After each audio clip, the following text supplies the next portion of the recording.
앞서 보신 것처럼 김건희 씨는 한남동 칠상시로 불렸던 자신의 측근들보다도 관상가와 더 오랜 시간 통화를 이어갔습니다.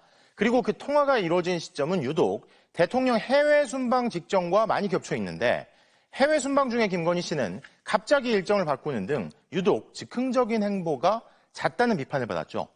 이제 보면 민간인 김건희 씨가 권한 없이 국정에 개입하면서 그에 대한 조언을 관상가에게 구한 건 아닌지 의심스러운 부분입니다. 윤상문 기자의 단독 보도입니다.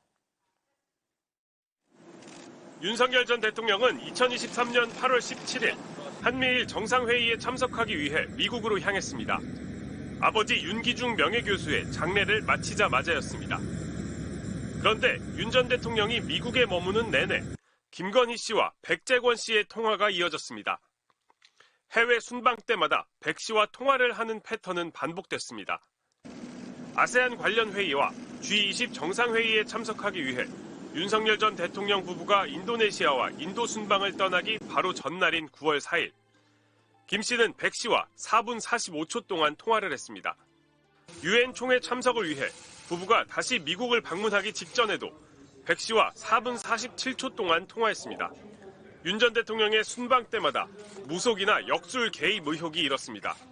본인을 지리산 도사라고 불렀던 명태균 씨는 2022년 11월 동남아 순방 당시 자신의 흉몽 때문에 김건희 씨가 캄보디아 현지 일정을 바꾼 적이 있다고 주장했습니다. 앞서 9월 영국 엘리자베스 여왕 장례식 때문에 영국을 찾은 윤 전 대통령 부부가 교통 문제로 조문을 하지 않은 것을 두고는 천공스승 이천공 씨의 유튜브 영상이 올라온 뒤 조문을 취소한 것 아니냐는 의혹도 불거진 적이 있습니다.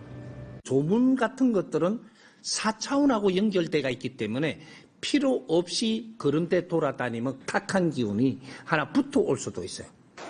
김 씨는 시아버지 윤기중 명예교수의 임종을 전후해서도 백재건 씨와 자주 통화를 했는데 이때는 윤 전 대통령도 여러 차례 백 씨와 직접 통화를 했습니다. 김 씨가 통화를 한 지역 중에 당시 윤 명예교수의 묘역이 만들어지던 경기도 양평군이 있는 점으로 보아 윤 명예교수의 묘소 위치와 관련된 조언을 구했을 가능성도 있습니다. 순방 같은 공무는 물론 장례 같은 가족일에 대한 결정까지 백 씨에게 의탁했던 건 아닌지 의심스러운 정황. 그러나 김 씨 측 변호인은 백 씨와의 관계는 확인해보지 않았다면서도 중요한 일을 그걸로 결정하진 않는다고 밝혔습니다.